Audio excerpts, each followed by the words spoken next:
In today's video, I'm going to teach you mastering the dashboard. Chats, overview, channels, instances, sessions, cron jobs, skills, nodes, config, debug, logs, and docs. Let's start with chats. This is where live conversations and historical threads live. Use it to review messages, pick up ongoing interactions, and get a feel for user context. A quick scan here helps you spot patterns, common questions, and opportunities to improve responses. Next is overview. Think of it as your mission control. You'll see key metrics, recent activity, and status indicators that tell you what's healthy and what needs attention. If you only have a minute, check the overview to stay grounded. Channels come next. Channels connect your system to the outside world, whether that's your website, a mobile app, or another integration. Make sure each channel is configured consistently so users get a uniform experience across touchpoints. Then we have instances. These are separate environments or deployments such as development, testing, and production. Keeping them isolated lets you experiment safely and roll out updates with confidence. We also have sessions. A session tracks the continuity of a user's interaction over time.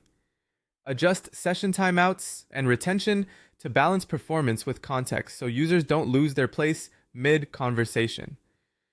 Cron jobs are your scheduled tasks. Use them for recurring work like cleanups, syncs, or summaries.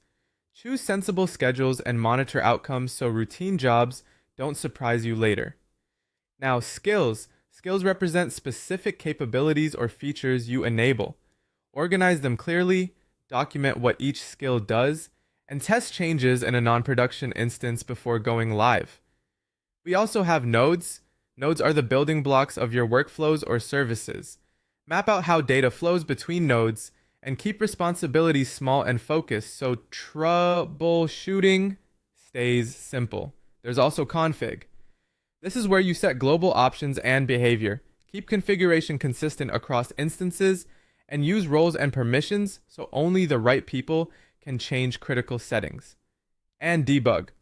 When something misbehaves, debug is your flashlight. Trace requests, inspect inputs and outputs, and replay scenarios to reproduce issues and verify fixes. It also has logs. Logs are your source of truth for what actually happened. Filter by time, severity, channel, or instance, and export when you need